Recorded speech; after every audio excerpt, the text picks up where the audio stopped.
मेरी माँ कहाँ। कहानी कहानीकार हैं कृष्णा सोबती जी। बहुत दिनों के बाद उसने चांद सितारे देखे हैं। अब तक वह कहाँ था? नीचे नीचे, शायद बहुत नीचे, जहाँ की खाई इंसान के खून से भर गई थी, जहाँ उसके हाथ की सफाई बेशुमार गोलियों की बौछार कर रही थी। लेकिन लेकिन वह नीचे न था। वह तो अपने नए वतन की आज़ादी के लिए लड़ रहा था। वतन के आगे कोई सवाल नहीं, अपना कोई ख्याल नहीं। तो 4 दिन से वह कहाँ था, कहाँ नहीं था वह? गुजरांवाला, वजीराबाद, लाहौर, वह और मीलों चीरती हुई ट्रक। कितना घुमा है वह।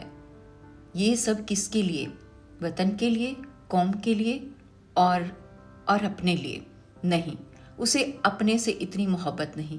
क्या लंबी सड़क पर खड़े खड़े यूनुस खां दूर दूर गांव में आग की लपटें देख रहा है? चीखों की आवाज़ उसके लिए नई नहीं। आग लगने पर चिल्लाने में कोई नयापन नहीं। उसने आग देखी है। आग में जलते बच्चे देखे हैं, औरतें और मर्द देखे हैं। रात रात भर जलकर सुबह खाक हो गए मोहल्लों में जले लोग देखे हैं।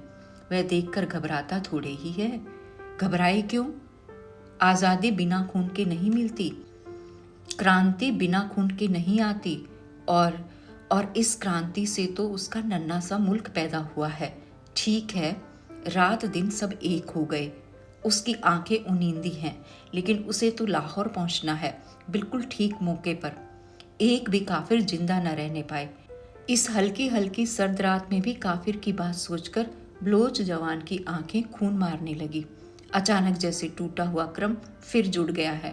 ट्रक फिर चल पड़ी है तेज रफ्तार से। सड़क के किनारे किनारे मौत की गोदी में समेटे हुए गांव, लहलहाते खेतों के आसपास लाशों के ढेर, कभी कभी दूर से आती हुई अल्लाह अकबर और हर हर महादेव की आवाज़ें। हाय हाय, पकड़ो पकड़ो, मारो मारो। यूनुस खां ये सब सुन रहा है, बिल्कुल चुपचाप। इससे कोई सरोकार नहीं उसे।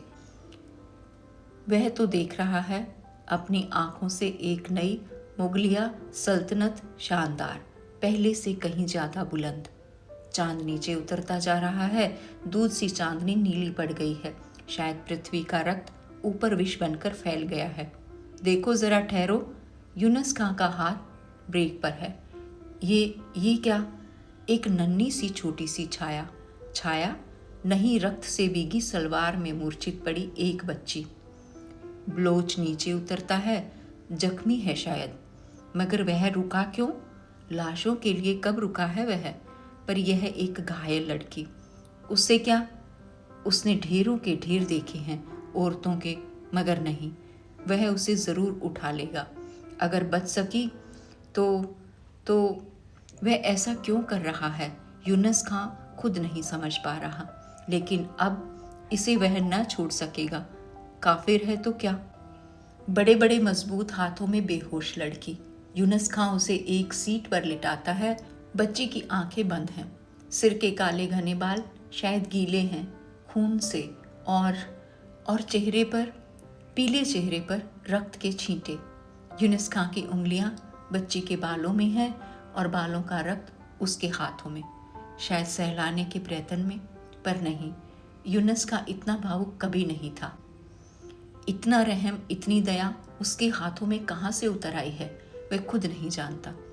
मूर्छित बच्ची ही क्या जानती है कि जिन हाथों ने उसके भाई को मारकर उस पर प्रहार किया था, उन्हीं के सहधर्मी हाथ उसे सहला रहे हैं। यूनुस खां के हाथों में बच्ची, और उसकी हिंसक आंखें नहीं, उसकी आर्द्र आंखें देखती हैं दूर कोयटे में एक सर्द, बिल्कुल सर्द शाम में उसके हाथों में 12 साल की खूबसूरत बहन नूरन का जिस्म, जिसे छोड़कर उसकी बेवा अम्मी ने आंखें मूंद ली थी। सनसनाती हवा में कब्रिस्तान में उसकी फूल सी बहन मौत के दामन में हमेशा हमेशा के लिए दुनिया से बेखबर। और उस पुरानी याद में कांपता हुआ यूनुस खां का दिल दिमाग आज उसी तरह, बिल्कुल उसी तरह उसके हाथों में। मगर कहाँ है वह यूनुस खां जो कत्ले आम को दीन और ईमान समझकर 4 दिन से खून की होली खेलता रहा है? कहाँ है? कहाँ है? यूनुस खां महसूस कर रहा है कि वह हिल रहा है, वह डोल रहा है।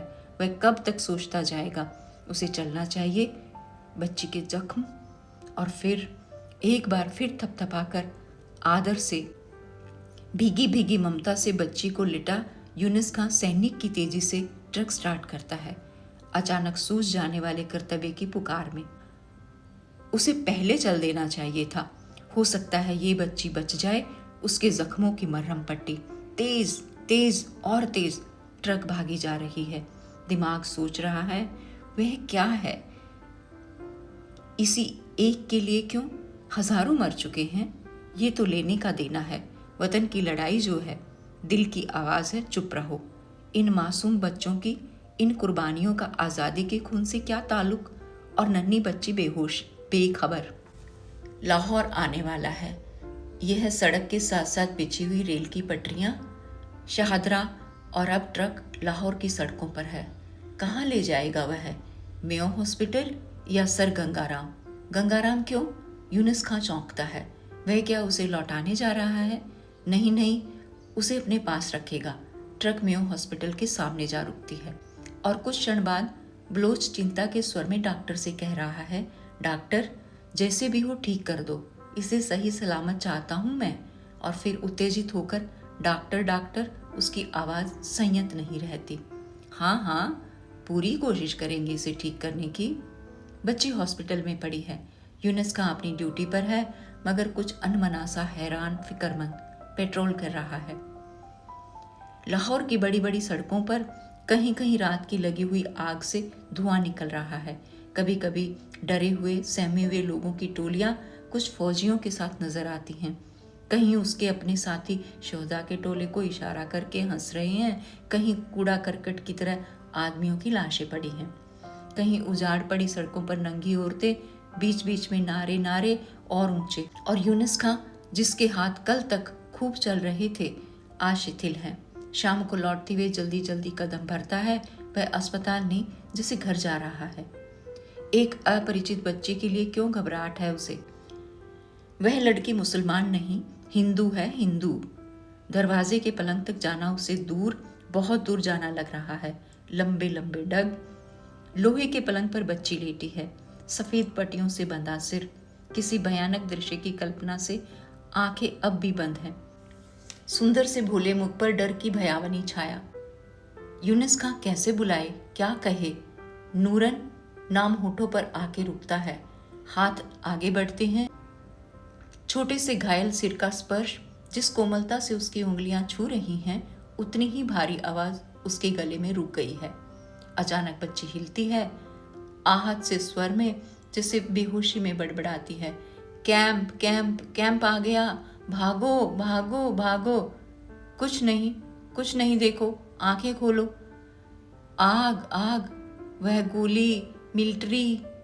बच्ची उसे पास झुके देखती है और चीख मारती है, डॉक्टर डॉक्टर डॉक्टर, इसे अच्छा कर दो। डॉक्टर अनुभवी आंखों से देखकर कहता है, तुमसे डरती है, ये काफिर है इसलिए। काफिर?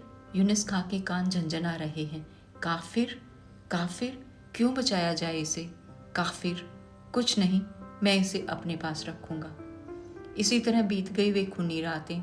यूनुस खां विचलित सा अपनी ड्यूटी पर और बच्ची हॉस्पिटल में। एक दिन बच्ची अच्छी होने को आई। यूनुस खां आज उसे ले जाएगा।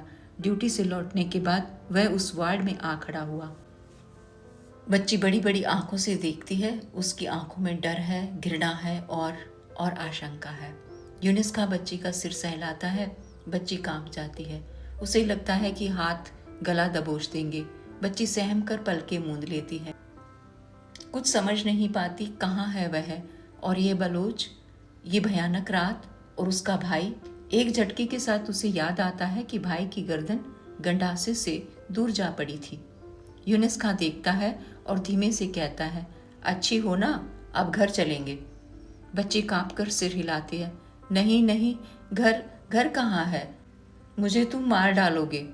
यूनुस खां देखना चाहता था नूरन, लेकिन यह नूरन नहीं, कोई अनजान है जो उसे देखते ही भय से सिकुड़ जाती है। बच्ची सहमी सी रुक रुक कर कहती है, घर नहीं, मुझे कैंप में भेज दो, यहाँ मुझे मार देंगे, मुझे मार देंगे। यूनुस खां की पलकें झुक जाती हैं। उनके नीचे सैनिक की क्रूरता नहीं, बल नहीं, अधिकार नहीं, उनके नीचे है एक असह्य भाव, एक विवशता, बेबसी। बलूच करुणा से बच्ची को देखता है। कौन बचा होगा इसका? वह इसे पास रखेगा। बलूच किसी अनजान स्नेह में भीगा जा रहा है। बच्ची को एक बार मुस्कुराते हुए थपथपाता है। चलो चलो, कोई फिक्र नहीं, हम तुम्हारा अपना है। ट्रक में यूनुस खां के साथ बैठकर बच्ची सोचती है, बलूच कहीं अकेले में जाकर उसे जरूर मार देने वाला है, गोली से, छुरे से। बच्ची बलूच का हाथ पकड़ लेती है। खान, मुझे मत मारना, मारना मत। उसका सफ़ेद बड़ा चेहरा बता रहा है कि वह डर रही है। खान बच्ची के सिर पर हाथ रखे कहता है, नहीं नहीं, कोई डर नहीं, कोई डर नहीं, तुम हमारा सगा के माफिक है। एकाएक लड़की पहले खान का मुंह नोचने लगती है, फिर रो रो कर कहती है, मुझे कैंप में छोड़ दो, छोड़ दो मुझे। खान ने हमदर्दी से समझाया, सब्र करो, रो नहीं, तुम हमारा बच्चा बन के रहेगा हमारे पास।